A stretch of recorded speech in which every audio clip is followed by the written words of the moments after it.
Ladies and gentlemen, please welcome Frank Eliason, Senior Vice President of Social Media, Citicorp, Allison Dew, Executive Director, Social Media and Community, Dell, and Kip Wetzel, Senior Director, Social Media, Comcast.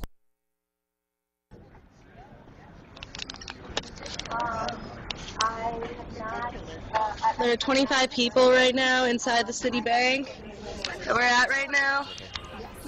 How many people have seen that? Few people? But this is a Citibank.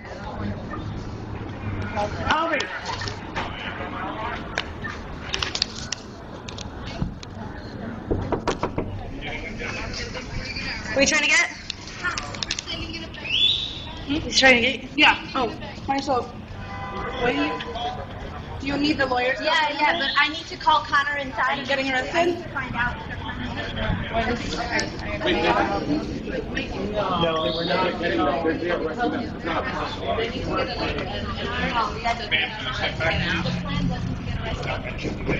What? A little bit. Legal, yeah. It's being done. It's being done. They're arresting everyone? They're arresting? Okay. Amanda, It's being done. It's being done. Get everyone's name. Get everyone's name and text me. Call the National Lawyers. What? Names and birthdays. What's the number? What's the I number? called the NLG. There's the number. I called Call that them. number. They know that this is happening. Give her all of your names. Give her all of your names. And I will make You were inside. You were inside with everybody else. I'm a customer. You were inside. Yes, but you were inside the whole time. No. What are you doing? What are you doing? All right, that's good. Thank you. You can watch the rest of the video online. I wanted to bring this up. You know, this is fresh. This just happened this weekend. And yes, I do work for Citibank. I just played that. That may shock you. But ultimately, there's reasons why we should be a little bit more open about things and can learn from this. So I figure I would take this opportunity to share that. So before we get into our conversation about customer service, I saw that video. The video was posted with Citibank had people arrested who were trying to close their accounts. That's what the story's been since Saturday. Now I'm going to show you another quick video. We're not going to see the whole thing. It is available online. It is not produced by Citi. It actually was from people inside and what they decided to share. So I want to share that with you. Why don't we cue that up and play the first few minutes of that video. Have this problem where we're told that we're supposed to be able to go to school and get an education and then find a good paying job, but what happens is we go to school and we are saddled with debt coming out of it. There's about $1 trillion in student loan debt that students are experiencing right now, and Citibank is directly responsible for that. So what I want to ask is, do you think that we have a right to be here? Yes. Do you think that Citibank's practices of adding interest again and again and again to student loans is despicable? Yes! What I do want to also ask is, do you think that it is the Citibank heads at the top that are part of the problem and not the people who are necessarily staff members here? Yes!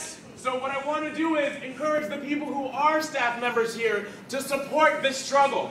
These are people in your community, these are students, your children, your friends, your family members who are here. And what we're trying to do is say, we want a different kind of society where education is provided. That we don't have a yoke around our neck because we want to get an education. How many of you are feeling that? Woo!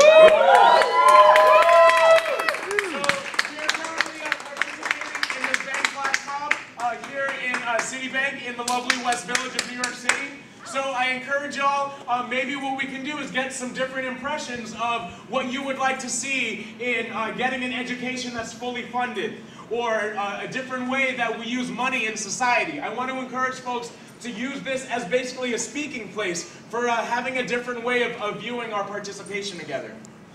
So does anyone want to start out? Anyone have a specific bank loan experience? Or does anyone want to share how it's difficult for you to get an education right now? Yeah, please get us started out. All right, hi. I owe Citibank probably about $100,000 before interest. I am $120,000 in debt. I'm 21 years old. As of June, my monthly payments will be $1,600, which I personally, as a 21-year-old, will be responsible for. Okay, my parents agreed to let me take out these I think that's good. You know, I just wanted to play a few minutes of the video. The video is also available on YouTube. The reason I bring that up is, first of all, they weren't going in to close accounts. They were going in to speak about, you know, the cost of education, right? Guess what? I agree, the cost of education is way too high. Interesting thing when it comes to student loans, I agree. I think that something's got to be done about that. The cost of student loans and how student loans are handled, to be honest, that's mainly within the federal government and regulation. It's one of the most highly regulated aspects to loans. So not much that we have play in to deal with. But the other point to bring these videos up is the customer, and in some cases the non-customers, now own your brand. They are the ones that control the message. So the message was, people were trying to close their accounts and we had them arrested.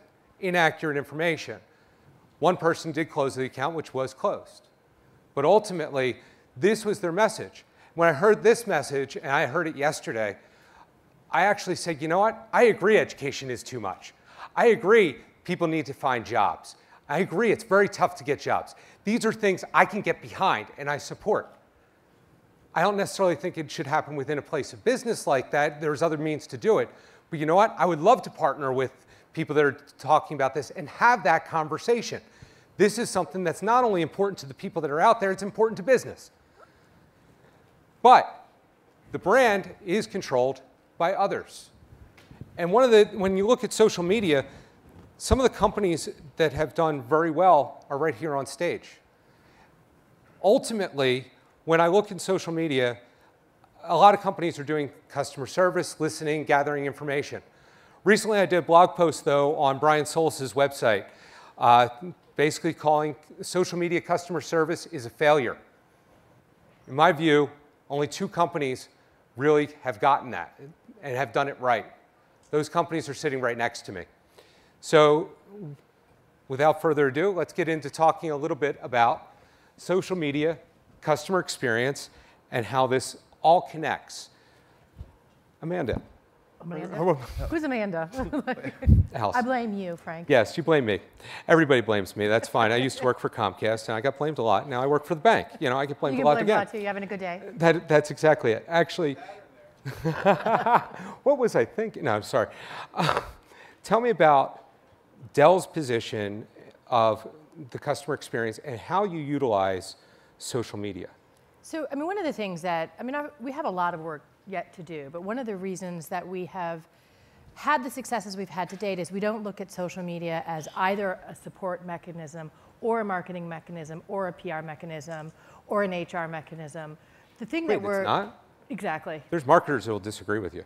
Who will disagree? Yeah, yeah, absolutely. Yeah, I'm sure there are, but we look at it as something that enables your customer connection kind of across your business. And that sounds really, sometimes I hear myself say things like that and I think, who do you think you are, Yoda? But the reality is, we all know that the world is changing. We all know that there are many ways for customers to engage with your brand, to talk about your brand. You can either decide to participate in that discussion or not. And you can accept as a company that there is a real change in the level of transparency that you have to have, both with your customers, your potential customers, and your other stakeholders. And part of this we've learned through painful experiences, and part of it we've learned through the last 3 to 4 years of really trying to build up the organizational processes, the structure, and the end game of driving a more engaged customer set kind of across the organization. And that's one of the questions that we get asked a lot is sort of what interesting, innovative stuff are you doing? And I think it's really innovative at this stage in social to say we're trying to make this part of people's jobs. And these are just the tools that enable this. And not having the conversation be so much about the tools, but being much more about being out there engaging with your customers on their terms. Again, really easy to say, really hard to actually drive that organizationally. Well, I agree. I think that there's a lot of shift that's going on, and this shift is changing business as usual. Plug for you, Brian. Anyway, but it is, and I have a clear vision with that. And that vision, to me, came while I was at Comcast. And I want to talk a little bit to Kip. Many of you may not have met Kip. Kip Wetzel is with Comcast, and he works in their social media group as I forget your title offhand, but I'll tell you when they're hiring. Make one up. Yeah, well, I used to call me Grand- Chief Grand- Asshole, and I was good with that. Oh, wow. Grand Poobah works. Oh, okay. Kip, Kip and I met each other a long time ago, but before he took the job, we had a phone conversation. It was actually before his interview. And I remember being inspired by Kip. And for those who want to get inspired by Kip also, Brian did recently do a video with him. It's also on his website. I don't mean to be pushing Brian's stuff. Anyway, Kip was just phenomenal. I literally got off that phone call and I sent an email to 3 different people, including the person who was going to become his boss, as well as Darcy and Jen from our PR department, our Comcast PR department, to say this is the guy.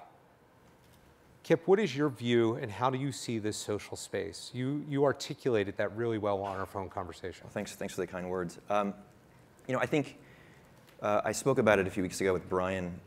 One of our biggest goals is, we've talked about it a lot today, is to listen. As a large brand, as a large company who doesn't always have the historical reputation with its customers of being a great customer advocate, our goal of being there to listen to a customer for once, to not speak at them, to not tell them what their pricing bundle will be, to not tell them what their offer will be and they can walk away with it. That's our vision. How do we listen and learn? I think too often we just think about, you got to be on social, you got to fulfill a strategy, but what are you doing with the information you get out there? So Comcast's goal is to not just listen, not just be there to help. We don't want to just be in that reactive mode, but how do we proactively also start to change, as Frank mentioned, but as an organization? How do we inform our product teams as to the sentiment of a consumer? We launched a new feature on a set-top box on our guide that gets mixed reviews from the consumers. How do we take this information that I think is very unique in that it's not done in a focus group. It's not done in a study in a black room where someone gets to answer a yes/no question. This is the organic way that people are talking about your brand, your service. And for us at Comcast, that's starting to fuel change throughout our company. And ultimately what we do, what was started a few years ago, we don't do it for the notoriety, we don't do it for any recognition. We do it because we feel it's the right thing to do for our customers. And if we can make sure that our customers are aware that we're doing this for them on these social platforms, that we are there to help, that we're there to meet them and greet them, that's empowering to us as a social media engagement team for the expectation that customers have for our service department and also for how they feel about our brand. So if we can make a difference for that customer or that group of customers, that's our goal. How do we fundamentally transform their experiences and expectations for the people that are very important to us in our business? Frank, can I make a comment? Oh, no, Can I please. screw your role as moderator and just, Truthfully, I prefer you guys just go at it. I'd like to see a Dell Comcast fight. So, no, not a fight. I'm kidding. Just because, you got brawling on the brain. One of the points that Kip made that I actually think is really important is kind of this aggregation of different information sources. So one of the teams that also reports to me is a primary research team who looks at how we do very traditional primary research. And a lot of the discussions I hear are things like, research is dead or advertising is dead and it's all about social media and we're just going to listen to our customers on social and we don't need any of these other ways to engage our customers or to understand our customers. And that to me is actually an inadvertently very naive approach to getting information about your customers. And so the real goal for us as we think about the next evolution of social and the next evolution of engaging with our customers is, how do you take what you learn about your customers in the market through your listening infrastructure? How do you then marry that with traditional research when necessary? How do you then do analytics on top of that cuts across the board? And what we do now is we say, here's your report, dear stakeholder of mine, from your primary research. Oh, hello, same stakeholder of mine. Here's your report from your listening report. Here's a report from your CRM system, which is probably really labyrinthine and broken. Here's a report from your non-existent social CRM system. And you have a lovely time trying to rationalize that. And one of the things that we're trying to do is really break that paradigm when we work with our internal partners, not make them basically navigate our own organizational structure and then have the ability to take different pieces of information and use it to answer a question kind of in an unholistic way. And so the reason I made that point is as I listened to you talk about that end-to-end view of your customer, that's the place where I think there's still real opportunity for the industry to break through in terms of both tools, processes, and the ability to actually have that integrated view. We're certainly not there, but it's one of the things that we're focused on for the next few years. And the point, just to slice it a bit further about your customer, something we always, and I heard it all morning in some really great presentations this morning, what I heard over and over was Twitter and Facebook for your customers. And I think that doesn't always work, because how your customers may use those different platforms, and again, we talk about the two new kids on the block, but if you talk about forums, if you talk about blogs, if you talk about inline commenting, these things roll up into a broader social picture that we often talk about Twitter and Facebook. But one of the things that we're really encouraged by is, how do we look at different customers on the platforms that they're most comfortable using? So we have this goal of making sure that engaging with someone on Twitter, so applying this to everyone in the audience, if you know your customer is not on Twitter, don't start a Twitter strategy.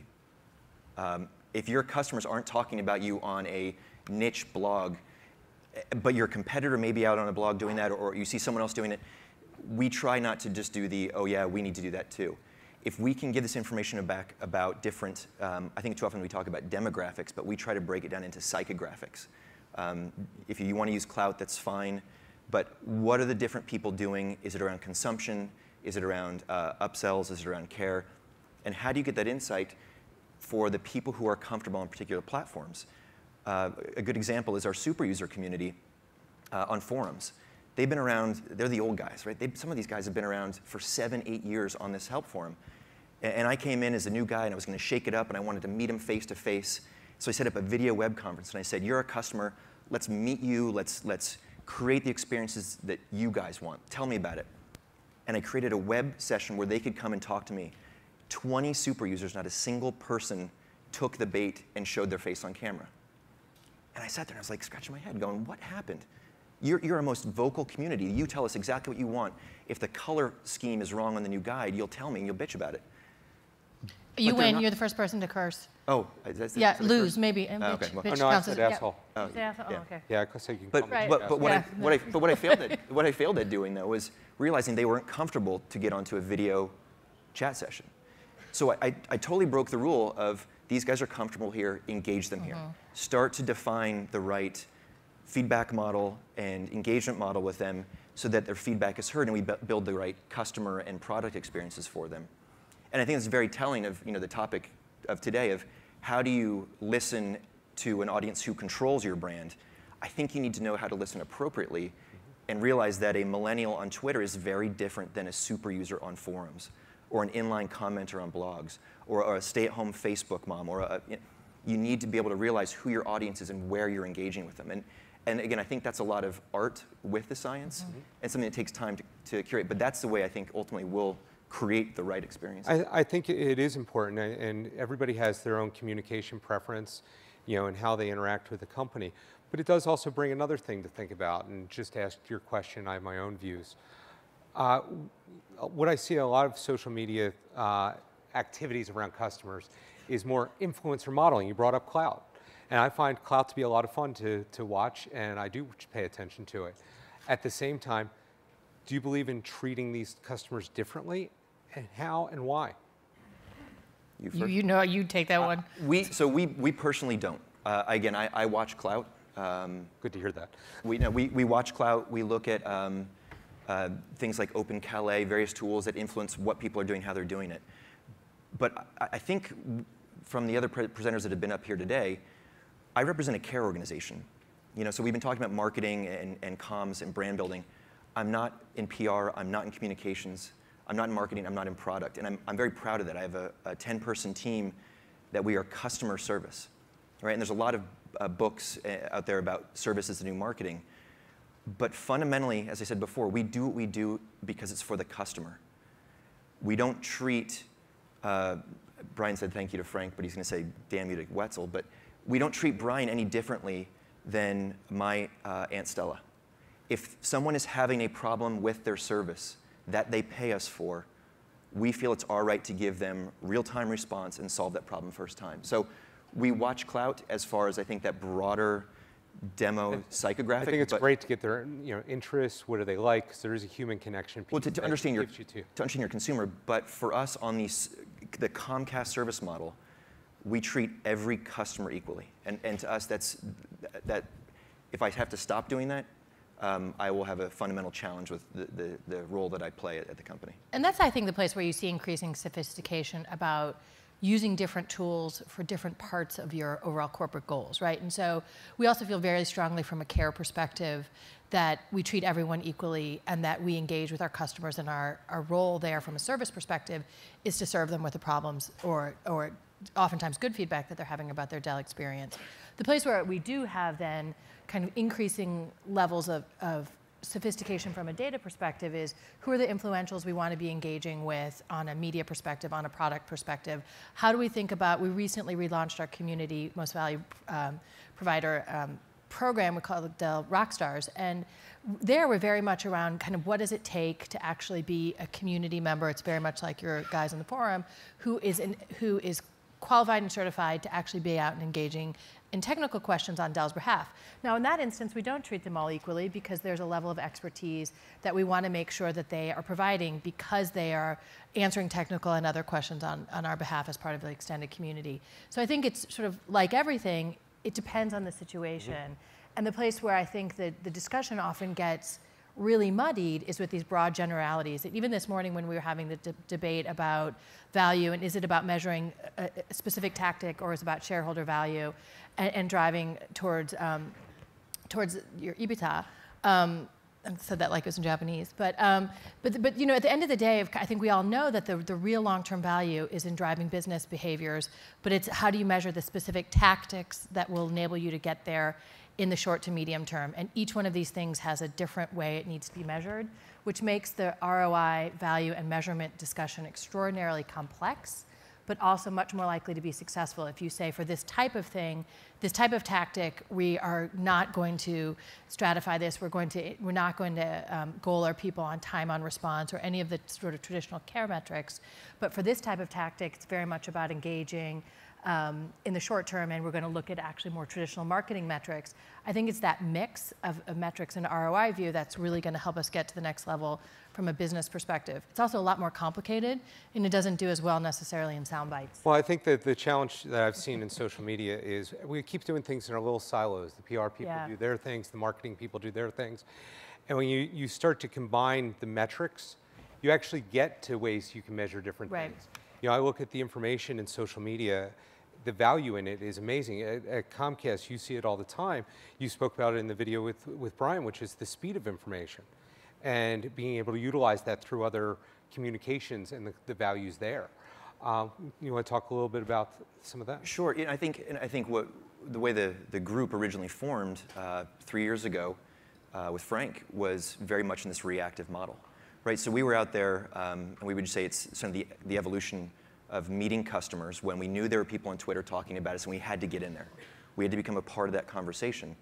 Now our goal is how do we go from that reactive mode of we're sorry, how can we help, and turn it more into a proactive mode. And a lot of times, I think the maturity of social media now has allowed us to get that proactiveness. We can do keyword trending. We can do sentiment affinity analysis so that if we see something going on, we can notify the appropriate comms department, we can notify the appropriate marketing department, product department, government affairs department.